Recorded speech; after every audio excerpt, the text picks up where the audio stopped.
Welcome to the Veterans Impact Show, where we continue the mission of highlighting veterans and service organizations who continue to serve our community and our nation. We're brought to you by Fairway Independent Mortgage and Lone Star Wealth Strategies. Don't worry, retire happy. Welcome aboard. Hey, what a great day. I am surrounded by Marines. I'm Jim Blythe, U.S. Navy veteran, Vietnam era. I was on aircraft carriers over there. And Chuck Wright, you were a great helicopter pilot. Yes, and you've used great twice now, so great is out of the vocabulary. Write that down. Okay, all right, okay, all right. We're rather irreverent here, and for those of us who can see us, we're coming to you from the ready room of the USS Midway. I'm proud to say that I've actually bounced on that ship, and it is now a floating museum in San Diego, and it is a must-see when you're out on the as we call it, the left coast. It is. Now, we got a couple of things for the legal department. Fairway Independent Mortgage, who provides us with funding and helps with this. My NMLS number is 311548, and theirs is 2289. So the lawyers can relax now. Yeah, lawyers can take a break. Okay. Gotta do that for the lawyers. And that is number one. Number two, Nathaniel Smith, who is the head of Ascent Podcasting, is an incredible engineer. And he is on board, and he's the one that gets us onto StreamYard. And then my beautiful wife, Diane, I got it this time. You did? I know. My beautiful wife, Diane. How many years have we done this show, and you finally did it right? Well, it's because I'll thank you for your leadership. I thank you for your leadership. And one of the things that we want to talk about and highlight great leaders and great veterans is leadership. And you brought two really great Marine Corps officers here who are authors, coaches, leadership trainers. And I'd like to introduce John Buford and Sean Georges. Welcome aboard, guys. Thanks for having us. That is Dr. John Buford to you. Oh, Dr. Well, we've been the silliness started before the show started, and we've got a couple of Marines hanging out, telling sea stories, which we've been doing. But to get serious, to continue Charlie Mike, which is the show's motto, continue the mission, two men that have dedicated their lives to continuing their mission, and a fascinating story and a fascinating book. And I guess let's start with, you guys have been friends since you were 10 years old? Yeah, almost continuously. So, we grew up in a small Midwestern farm town, East Central Illinois, and used to run around the ball diamond and the playground together, and high school sports together. And then both ended up going to the Marine Corps, and everything circles around, and we always stayed in contact, but came back together to collaborate on this business and book and this passion that we have. So it's been a long ride.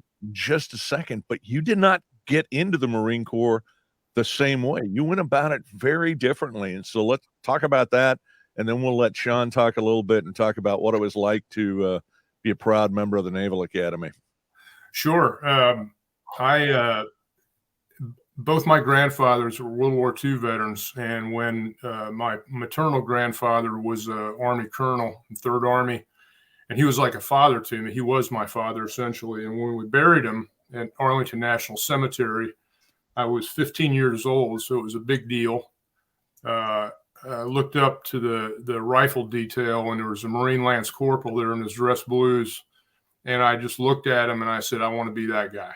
And so I enlisted in the Marine Corps as a only child of a single mother at 17 years old. God bless her soul. She had to sign the papers from the recruiter to let him take me away, and enlisted in the Marine Corps in the reserves. Was there in the reserves for a bit, only made it to E3, and saw a recruiter was on campus, needed a new bumper sticker for my truck. Went in to get a bumper sticker, and you know how they are. Ended up going to OCS. So went to OCS after college, and served 20 active years in the Marine Corps. John, what is your PhD in? It's an education, specialized in training and performance improvement. That was never in the plan. Matter of fact, most of Sean and I's high school classmates would roll their eyes if somebody told them in the late 70s that John Buford would get a PhD. But it was something I needed to have for a job that I wanted. I wanted to teach at the college level. And they said, well, we'd love to have you. It'd be a good fit, but you got to have a PhD. And I got angry and went home and sulked. And then I thought, well, I got these VA benefits. Why not? I've never failed at anything. So I went and got a PhD and came back and taught undergraduate college for 11 years. That was my second retirement. Wow. Nice. Now, Sean, you went about as opposite a way into the service as you could have. Yeah. Talk about that. Talk about that experience. Oh, absolutely. Yeah, I think, John and I growing up in this small town, it was a lot of time was spent sort of living the adventures that would become our lives out in our heads, right? I was introduced to this concept of and largely motivated by the fact that there wasn't enough money to actually pay for college. So my mom introduced me to this thing called the Naval Academy in West Point, and because it costed zero to attend. So in any event, I pursued, got the congressional nomination, went to Annapolis after high school graduation.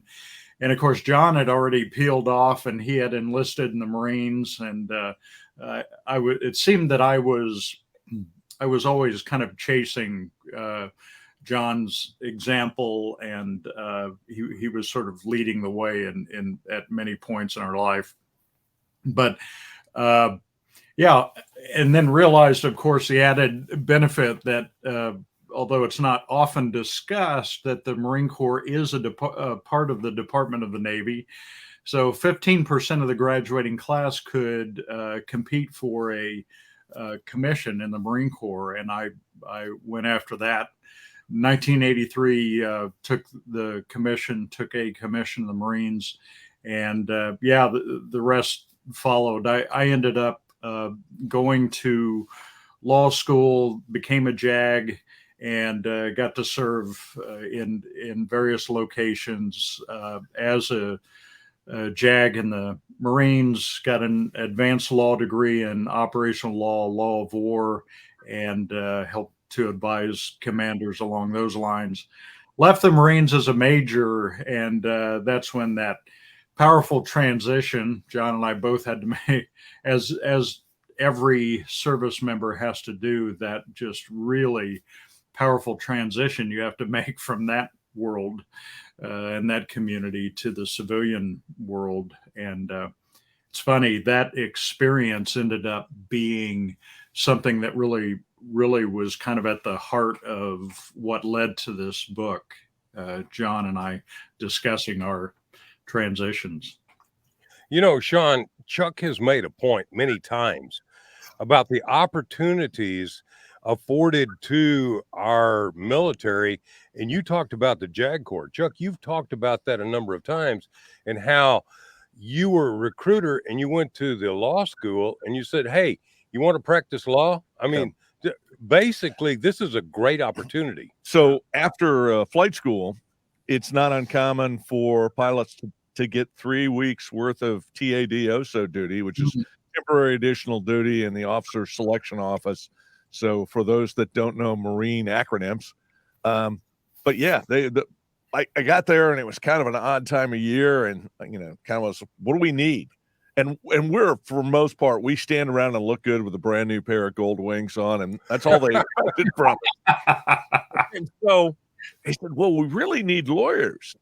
Wow. And asked the OSO was a major. I forget his name now, but absolutely great guy, which is not surprising at all, because he was a Marine. I mean, come on. But he kind of explained what they were looking for and what the JAG, and I'd gotten to know a couple of my JAGs through my TBS class. And so I went over to campus and I hung out at the law library, and I'd strike up a conversation because I know that's shocking that I would start talking to some stranger, but I'd always ask these lawyers what they wanted to do. And almost always they'd say, yeah, I want to be a trial lawyer, because I guess that's the pinnacle of being a lawyer for the most part. And unless you're Tom Cruise and you want to go be a tax lawyer. So I'm making jokes about John Grisham books that all the lawyers understand. But I'd ask them what the path was, and they would say, hey, it's going to take 3 to 5 years of me clerking before I can do any real trial work. Oh, and I said, well, what if I offered you an opportunity to do trial work like pretty much the day you showed up at the office? And day one, you're going to be in the courtroom. Yeah, no question. So we've kind of gotten off on a little of a jag tangent, but let's get back. How did you guys, obviously you've been friends for a long time, but let's get into your book and leadership and why that's so important. And then for me, and it was one of the dumb questions I asked at TBS, which is one of the reasons they put Marine officers in there. And so the last dumb questions there and not out in the fleet is, I made a comment because I had a business degree and I thought I was real smart. That was a joke. But kind of the difference between leadership and management. But talk about how you guys brought this together and talk about the importance of leadership. And then we'll talk about how the book came about. Sean, I'll start with how it came together, and maybe you could build off of that. So, I was always a little bit of a leadership geek, probably unknown for the first 20 years of my life, but, Boy Scouts, high school sports, etc. Obviously the Marine Corps. I mean, I went to boot camp one summer, OCS the next summer, and phase 2 OCS the following summer, and then TBS, so officer training. And when I was in the Marine Corps, I spent, lion's share of my time on ships overseas deployed. But when I was in the States, just happenstance, I ended up teaching at the officer academies, OCS, Officer Candidate School, the basic school, and what was called Amphibious Warfare School. Mm-hmm. So I was on the faculty. So I had some academic grounding as well as the real world experience. So it was always pretty widely read about leadership. And so I always had this real focus interest in it. And then after I retired from the Marines, I went and worked for the North Carolina Outward Bound School as an outdoor leader, teaching people how to lead, and then ended up in a leadership program at college. And so that, professionally, I was always engaged with leadership. Concurrent with that, Sean can hit his story, but I don't know, Sean, 20, 25 years ago, I mean, we always were exchanging emails and talking, and this thing just kind of built momentum over time. Mm-hmm. We would question each other, challenge each other. And it came to a point where we had so many emails and so much conversation. We said, hey, we got to start putting this stuff down on paper, really defining and refining what we believe to be true about leadership. This is one of the most important aspects of what the military community has contributed to our culture and to our country. Most people don't realize that the men and women who came back from World War II had been taught line item leadership and basically understood leadership. And that's what was a huge contributing factor to the 1950s and the great economic boom that we had, was leadership. And you learn that first and foremost in the Marine Corps. You learn that in the military. So when we come back from this break, we're going to talk about your book, On Mission. And I think Nathaniel is going to be able to put that up. We're going to talk about how leadership can make a big difference, and then what you guys do besides your book to coach people and teach people. This is the Veterans Impact Show.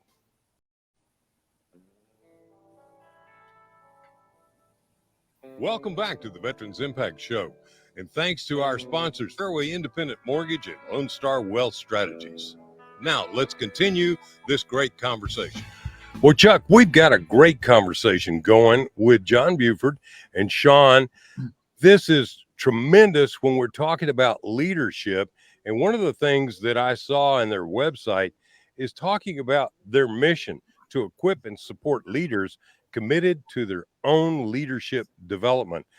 Leadership, if you don't have it, you're like a ship without a rudder. You just flounder. That's an excellent. So the one squid in the room is using his naval experience, but it's an excellent example of where leadership fits in. And quite frankly, and Sean, I'm going to throw this over to you. We seem to have a lack of, and I'm trying to not make a political statement, but overall, we don't understand leadership. So talk a little bit about kind of how your half of how you got together the book and where the mission is of y'all's firm. Absolutely. You know, John kind of laid out our discussion over those 20 some years. And one of the things, so I had made an earlier transition into the private practice of law and then into a publicly traded company as its general counsel and head of HR. And one of the things that became, so two things I think happen in the transition. And this is probably a universal thing. Number one, you test, and it's the leader or the leadership concepts and who I was as a leader in uniform. How does that translate? In other words, who am I in the civilian world when it comes to leadership? Do the same concepts apply, or do I have to completely, so the mission has changed, does that mean I have to lead differently? And so there was a real test of that, I think, personal test for John and I. But one thing we became very aware of is the complete lack of preparation for leadership in the civilian world. Mm-hmm. It's one of the most necessary skill sets, but there is virtually, in fact, you're just lucky. It's just sort of a shot in the dark if your organization or you've been given the benefit of having a sort of structured approach to leadership. So in fact, the very purpose of our book and really what drove us was to give people a way to approach their life in an intentional way as a learning journey so that they were not dependent upon any other entity. You could literally, with some core concepts and the right perspective as a servant leader with a mission focus, you could literally shape your learning journey and use your life in order to accomplish that.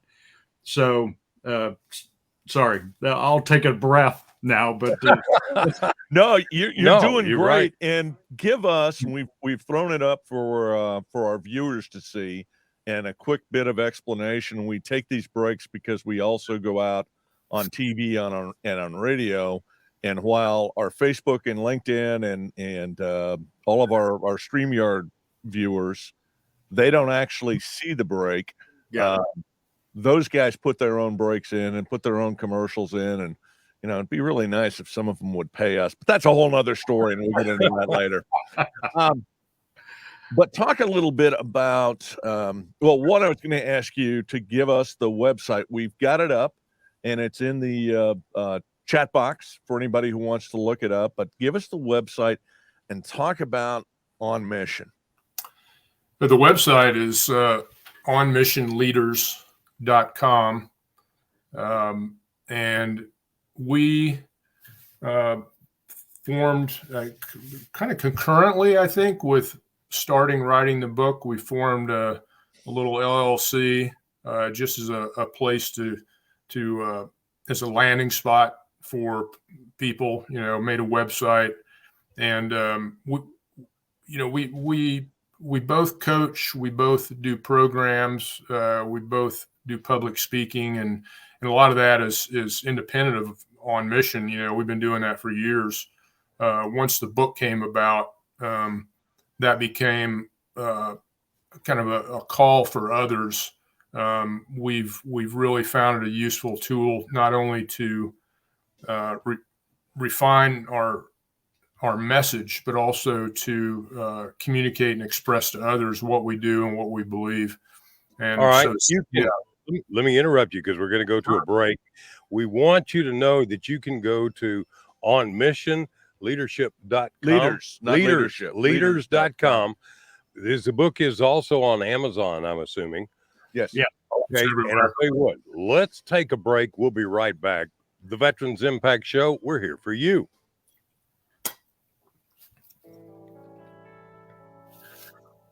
Welcome back to the Veterans Impact Show. And thanks to our sponsors, Fairway Independent Mortgage and Lone Star Wealth Strategies. Now, let's continue this great conversation. Chuck, we're talking about leadership. And one of the points that Sean made and you made is there seems to be a real lack of leadership in many areas of our nation right now. Leaders, to me, in many cases, get to where they are maybe by entrepreneurship, maybe by activism, but that doesn't necessarily mean that they're good communicators. They can get the vision out there and they can lead people and build a team. I really see more destructive things, especially in some areas of business. Well, and again, we can look at that, and history is full of examples of people who were, I hate to say this, but were great leaders. That's vision was really, really negative, but it doesn't mean we can't learn from what they did. And that's kind of where my next question goes.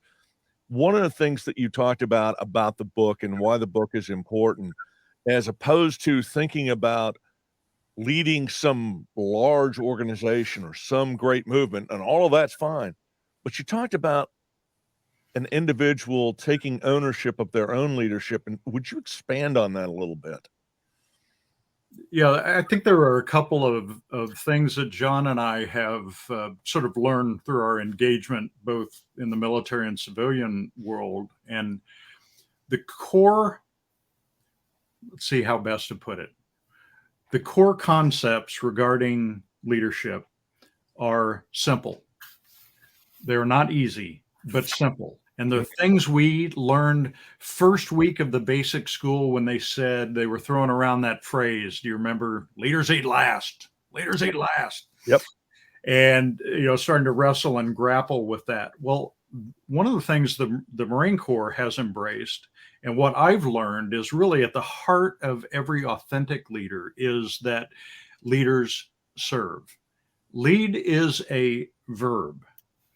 So in the civilian world, there are lots of titles. I was a part of a publicly traded company. There were, VPs, senior vice presidents, executive senior vice president. It was just ridiculous. Yeah.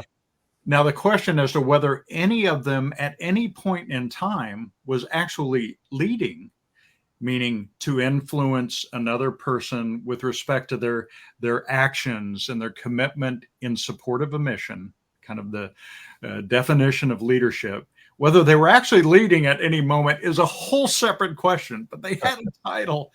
So one of the things that we do in the book is to really separate, and we have management responsibilities, we have leadership responsibilities. We manage things. We manage processes, we manage systems, right? We manage resources. Then we have these human beings.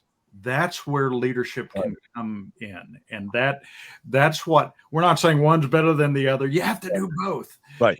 So that's where we wanted to clarify that and then focus on a mission, our definition, and make it practical. Mission-focused servant leader is kind of the heart and soul of what we've learned to be authentic leadership. So, John, I don't know if I. Yeah, the only thing I would add is we really emphasize and believe and emphasize that defining yourself as a leader is a very, very important, critical first step. A lot of us get, sucked into organizations And this leadership piece are duties that are tacked on to our job. Oh yeah, I got to go lead. I got to do this. This may be a leadership situation, and we really believe that piece of really thinking yourself as a leader, and that's not being self-serving, but actually it's a call to action. Is to think of yourself, okay, I'm a leader, and then it translates not just to the HR issues at your organization, but it translates to your family, parenthood, your spouse, your community, your church committee, and your professional life. And once you do that, once you take on the role of a leader with leadership responsibilities, that gives you a great opportunity, opens up a whole new horizon to explore and test and self-reflect and do all the things that are necessary to grow in any avenue or skill, right? Whether it's a technical skill or other things. So that first piece is critically important. And we ask people in our programs to maintain a journal. There's a range of how well people like to do that, but we think it's critical. And one of the first things we ask people to do is write down, I am a leader. I strive, I aspire to lead. And then that commitment is like anything in life, that commitment is vitally important. Oh, absolutely. And it's funny that you say journal, as I have been thinking, and I've kind of programmed my son to keep a journal. Now he unfortunately has too many of them, because every time I get one of these journals, I give it to him and he starts something else in it. Wow. We'll have to put them all together later in his life. But I really regret now, and I mentioned this off the air, we were talking about landing on ships, which is something that I did on Westpac deployments, which all of us have done. But I didn't keep track of something even as simple as which ships that I land on and how many times. And now a lot of us can't remember the ships that we were on, because you'd go out with, at the time, 4 of them at a time. I think they're down to 3 of them now because the ships are configured a little different. But the point that I'm making is I've also thought, and I kind of regret not keeping that journal of what was going on in my life, to be able to look back on it and to see things.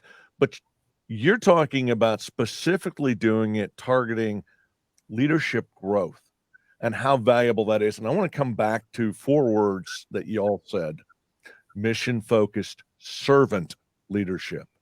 Yeah.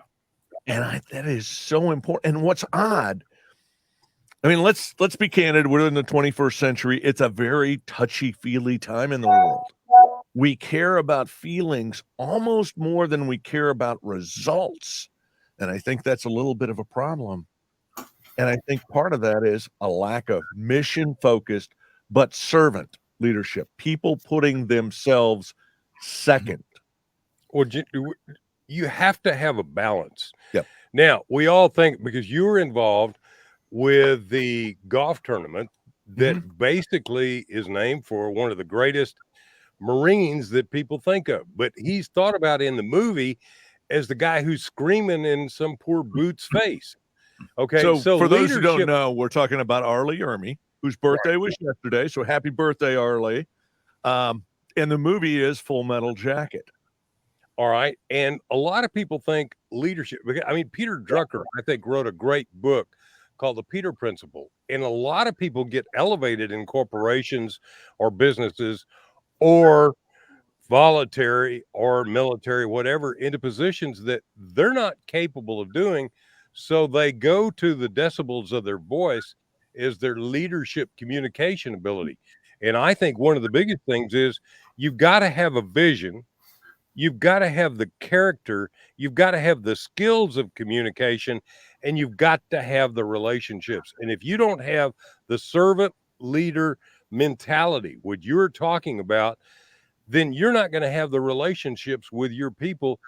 You're going to lead them through decibels of the voice. You're not going to lead them where they really want to follow you into battle instead of shooting you in the back. Yeah, Jim, that's a great point. You raised some points that are really at the heart of what John and I have tried to capture in the book and what we believe about leadership. One of those things is that is about authenticity, and it's about leadership as a relationship. That you develop these a relationship of a really quality nature. And in other words, it's not about, well, let me see what makes this guy tick so I can manipulate them, or have them jumping and hopping with various incentives or punishment. I mean, that's manipulation. That's nonsense. Right. Not. And one of the things that we kept in front of us as a challenge as we wrote this book is about authenticity in our own values, the way we communicate. I mean, John and I are different people, as you can tell. I'm probably a little bit more extroverted, and John maybe more introverted. And what I love about that is that it doesn't matter where you stand on various scales. You can lead from that place. You can lead from that place if you have, right? If you have that perspective of you serving your teammate or teammates in the direction of a shared mission. And we came up, and I'll stop with this one, let John speak. We came up with a single, we think is a powerful question. So from that perspective, you ask yourself this: what is my best and highest role right now in this situation to serve my teammate in the direction of our mission? Shorten it. What's my best and highest role? Ask yourself that question. You may need to ask them, hey, how can I serve you? What do you need from me right now? Maybe they're right, maybe they're wrong, maybe you're right, maybe you're wrong, but you're asking yourself that question as a servant. You're going to do it. You're going to go through the feedback loop if it doesn't yield the results you need, and you're going to come back at it. But that servant leader's question from that servant's perspective was important. I think that's great. To me, I have been in companies with great entrepreneurs, but were terrible communicators and leaders. And I think back, for instance, I knew Herb Kelleher, who took over Southwest Airlines. I knew him, and I was very fortunate to be around him. And this guy was amazing. He would make you feel like he'd been waiting all day long to say hi to you. And if you ever wanted a great experience, then have the great fortune to get on a flight with Herb Kelleher. And you knew that there was a pilot in the cockpit who was driving the bus, but Herb Kelleher was in the back really driving the whole bus. Wow. And I think that that's one of the things we want to look at is servant leadership. It's biblical. It's biblical, but that transcends all the way across the board. And how many times have we seen all of this just thrown by the wayside? Again, I think Peter Drucker's book really points it out in a very dramatic way of what not to do. And there's a lot of truth to that. The one thing that I wanted to mention, everything we've been talking about and some of the comments that Jim has made, he is literally reading directly out of the book On Mission. And I absolutely love the phrase authentic leadership. The website is onmissionleaders.com. There is a wealth of information on the website. So if you're listening to this and you're thinking, okay, I get what you're saying, how can I become a better leader? Because we're talking about things that transcend industries. It transcends organizations. It applies literally everywhere. And the whole, and part of it, and there's an expression, and we don't want to go too religious today. We do that on occasion, but there's a lot of truth in it. But the expression, I am second, great leaders always put themselves second. And I want to share a real quick TBS story. And I try not to do this too often, but it fits so well to this, is I was serving in while you're at TBS, you serve in different company billets. and you basically get an opportunity to test out the role, so to speak, but you're graded on this. And so I was actually serving as the XO, and I was interacting a lot with the real XO of the company, and I just came away totally unimpressed with this gentleman. And I went to my platoon commander off, and then they always give you a write-up afterwards. And the guy had one line in there on the job, and I'd worked my tail off for this. And it was such a letdown. And I went to my platoon commander, and I said, and he was a first lieutenant, so we were a little closer in that there's a huge chasm between lieutenants and captains in the Marine Corps, just like there is between colonels and generals. This is a big gap. And so he was more one of us. But anyway, I said to him, I kind of laid this stuff out for him. And he said, Chuck, you have to understand, they're all examples of leadership. They're not all examples of good leadership. Boy. And you can learn from both. I had some of that in the Navy. And let me tell you, we had a lot of World War II veterans who had served and had serious problems with PTS and alcohol. And the Navy encouraged going to the bars and drinking. Yeah. It was a big deal. And we laughed about it. And, you know, all of that has changed. Today's Navy, today's Marine Corps is really, I think, in tune with the leadership lessons that you guys are talking about. We're going to wrap up in just a minute as I bring this ship back into the dock, but we want to continue the conversation about leadership. So we'll be right back after these words from all of our partners. This Veteran Impact Show is for you.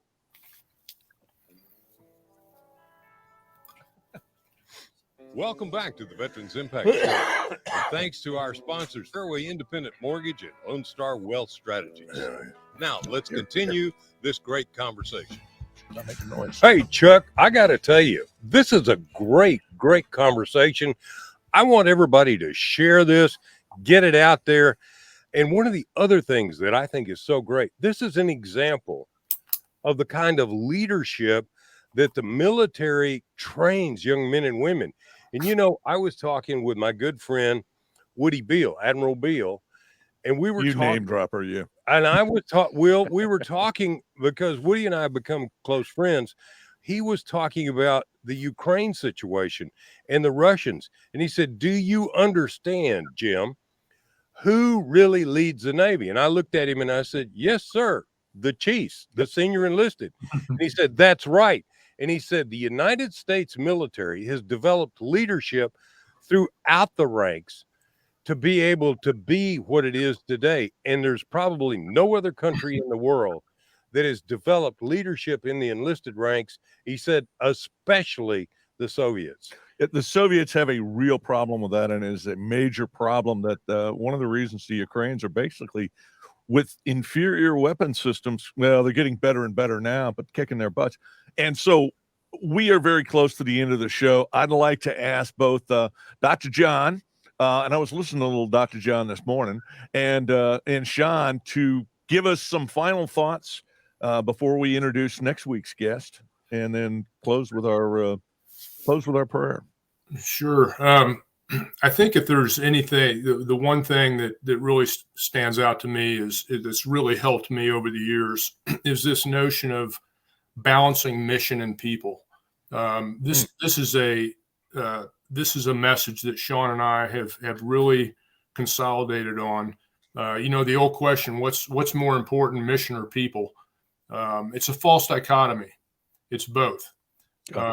Mission, of course, is always primary, but not when your people need support and attention.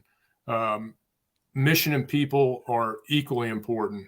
We all know that, you know, your family is most important, but if your house is on fire, fighting fires is most important, right?